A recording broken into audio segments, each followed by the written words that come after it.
Oh my gosh, you guys. You are so lucky you are here with us today at the 10-minute book talk, where we talk all things bookish for 10 short and sweet minutes every week. I am Marie Bostwick. I am wearing my special hat. I'll explain that why soon. I am here with the beautiful Katherine Reay, the beautiful Rachel Linden, and we are so excited to have Stephanie Clifford here with us today to talk about her book, The Farewell Tour. I have dressed for the occasion, and let me tell you, I walked into the bookstore, and remember, I am a girl. My Pandora is full of Dolly and Loretta and Johnny and all the people. And I walked in, I saw this cover. I had no idea what it was about. I had no idea who Stephanie Clifford was. There was no way I was leaving the bookstore without this book. It was a good decision because it's a great, great book. Stephanie Clifford, welcome to the 10-minute book talk. Tell us a little bit about your book. Thank you. I'm blown away by your whole outfit. So thank you for dressing for the occasion. So the book opens in 1980. Lillian Waters, a slightly washed up, very cranky country music star, is on her last tour. And she knows it's going to be her last shot to sing and to play. She's been diagnosed with career-ending vocal problems. And for the first time, she's going to return to Walla Walla, Washington, where she grew up and where she left her family behind at age 10. And then in an alternating timeline, you see her growing up in Walla Walla, moving to Tacoma, Washington, when weirdly that was a center of country music, and then going on to California and to Nashville. So seeing how she built her career and what she's struggled with. So it's certainly for country fans. It's definitely for all music fans. There's lots of jazz and blues. And it's also for people who like a strong, complicated woman at the center, because Lillian goes through a lot and changes a lot. And I think by the end, we really see her thinking about the life she's built and what she needs to do to make her legacy last. Okay, so now Maria and I have been friends for a number of years. I secretly love country music. My whole family doesn't, so I have to like listen to it on the sly, or when I'm cooking, I'm like, hey, if I'm in the kitchen, I get to choose the music. But Marie, we have done hours and hours in the car together. I didn't know you like country music. I've never kept it on because it's like my secret thing that I assume it's because I'm always having to listen to European electronica because that's what my family likes. So this is fun. Our author events are going to be so great now because we can have all of our great playlists. Okay. You're going to have the chicks playing in the background at every single one of them. So Stephanie, obviously we're loving country music. And I know that your book is just filled with kind of behind the scenes nitty gritty details about songwriting, touring, the music industry. What's your connection to that world? How did you do research, and how did you end up with all these details that you were able to put in the book? Yeah, so I grew up in Seattle during the grunge era, which was not a country friendly place at the time. And I didn't listen to country. I had sort of a bad impression of it, even though I'd never listened to it. And then I ended up spending a summer working in Arkansas, and all we had was country music. And I came home and I was like, this is amazing. Like, I'm getting George Jones and getting Tammy Wynette. And everybody was like, we're going to like an underground concert for grunge. Like, do you want to come? And I was like, no way, I'm jamming to like Loretta Lynn. So I just totally fell in love with it, learned guitar so I could play some of the songs. And that was sort of my introduction to country. So and it has such huge appeal in certain parts of the United States, I know, but similarly, like when I went to college, the only thing my college roommate and I had in common was that we were like the two people at college who liked country and who put that down on our forms. So we were like, all right, I guess we'll just like listen and get into it. But I didn't know much about the history of country. I knew kind of the people I loved, but I didn't know much about how country had developed and how it had changed and how migration and the Depression and the Dust Bowl had all affected country. So I really got to dive into that and to do a ton of original research and listening to oral interviews, diving into kind of how music changed and grew during World War II, to get a sense of how Lillian, the main character, would have heard music as a kid, what her influences would be, and then kind of what her music would sound like and what she'd be listening to and trying to emulate as she goes on in the business. Wow. Oh, so cool. Oh, is it my turn now? Or are you up, Katherine? I'm sorry. No, you know what? I'm going to go because she just mentioned Lillian. And she is feisty. She is broken in some ways, self-sabotaging, alienating, challenging. and yet you really do come to root for her. Like, that's a remarkable emotional, that you take both the reader and the character through. It's incredibly impressive. And so I kind of wanted to know how you crafted her, and where you knew, if you knew at the beginning where she was going to end up, or, basically break Lil down a little bit for us. Yeah, for sure. So I knew kind of the geographical touch points I wanted her to hit. So Walla Walla, Tacoma, California, Nashville. And I knew I started with a biographical detail from my own grandmother's life. She grew up on a Depression era farm like Lil does. And at age 10, she left the farm to become a hired girl in town. And she never returned to her family. So from age 10 on, she was supporting herself. And she was this incredible, like glamorous, wonderful woman. I adored her. We lived a couple blocks away in Seattle from her, but she wouldn't talk about what had happened. And there was like definitely a wall up about her youth and about how she connected with people as a result, I think, of having to be on her own so early, and as a result of whatever had happened at the farm that made her leave. And I was thinking a lot about trauma. I was thinking a lot about how we process trauma these days in a healthy way, by talking about it, by singing about it, by talking to therapists.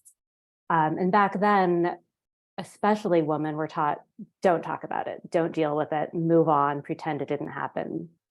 So I wanted to look at what happened to somebody who was on their own at such a young age, which a lot of people were back in that generation, and what that did to them, and how that formed how they walk, how they move. There's a scene where she's in Nashville, Lillian, and another country singer gives her a hug, and Lillian just freezes. She has this almost physical resistance to connecting too. So she's obstreperous, she argues, she puts up walls. At the same time, she has this deep connection with her old friend Charlie, who's this incredible musician like she is.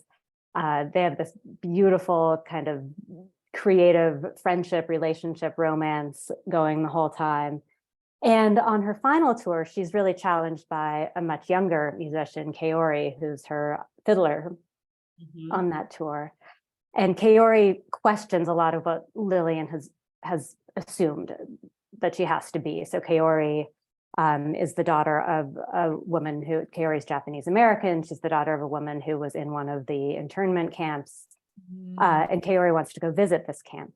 And Lillian's reaction, being from 2 generations older, is like, why would you do that? That might be upsetting. And Kaori says, no, we have to confront the past. We have to talk about it. And I think through seeing Kaori's bravery at looking at the past, at dealing with these really uncomfortable things, Lillian starts to change and grow and really learn from this younger woman about a different way of dealing with something pretty horrible. This is such a powerful book. And and I have to say, like, Lillian is tough, but she is redeemed in the end. In a way, this is one of the better endings I have read in a novel in a very long time. It is one of the most satisfying endings. You need to read it.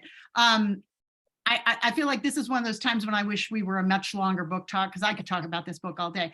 But we only are supposed to theoretically have 10 minutes-ish. So I do want to talk a little bit about the whole Pacific Northwest thing. You know, we think country music, we think Nashville, maybe Texas, we're not usually thinking about Walla Walla, Washington and Tacoma, Washington. And like, I am from here, by the way. Oh, and I know the guy who owns Leroy Jewelers. So I went and told him amazing. like in the book, and he needs to read it.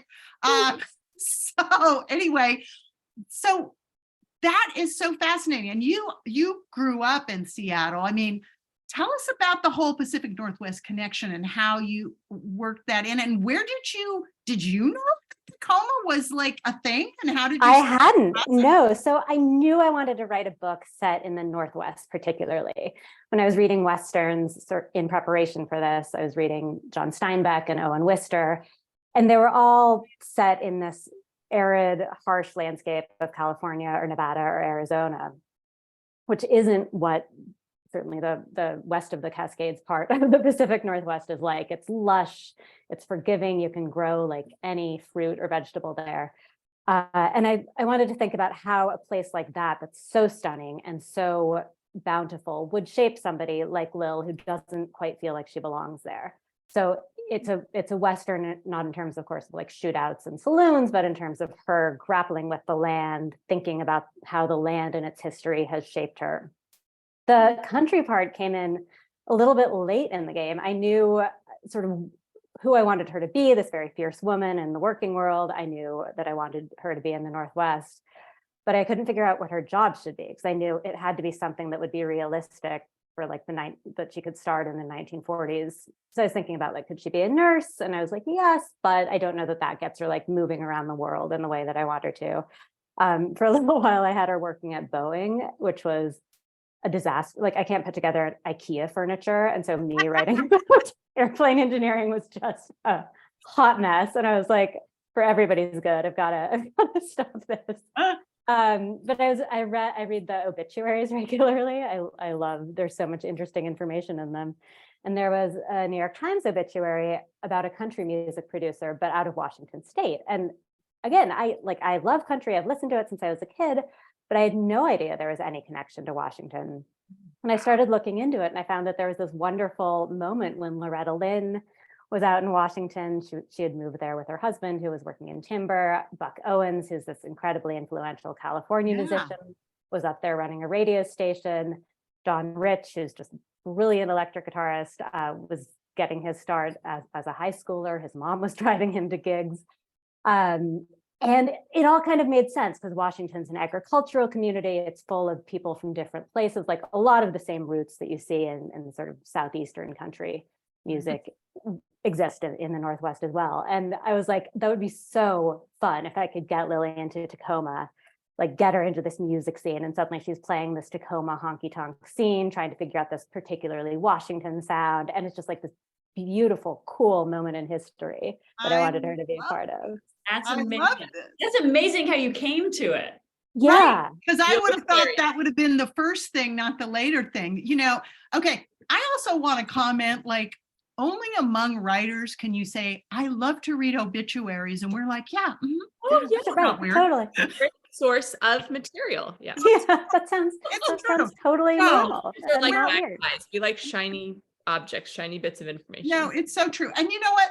Thank heaven you're a weirdo who loves to read obituaries, because if you weren't, we wouldn't have this amazing book, The Farewell Tour by Stephanie Clifford, which I just adore. And I think that you should read it. There is a lot here. Just one of the best books I've read in a long, long time. Stephanie, before we sign off, and thank you, first of all, for being here with us, we want to ask you one more question that we ask everybody on the 10-minute book talk. What is bringing you joy today? Today, it's that there's a swan, and I'm in Brooklyn. We don't get a lot of wildlife, but there's a swan in Brooklyn who just had 7 cygnets, and they're swimming around. And it's the cutest. She'd been sitting patiently on her nest for however long swans sit. I've been keeping an eye on her, and now she has her little babies swimming around after her, and it is very beautiful. Okay, I think that is joyful. That is definitely joyful. So that is awesome. Oh gosh, Stephanie, thank you again for being here with us on the 10-minute book talk today. Friends, please come back next week, because as you can tell, we've got the best books, we've got the best authors, and we have the best audience. So we'll see you next week. Have the most fun. See you next week on the 10-minute book talk. Bye, guys. Thanks so much. You're welcome.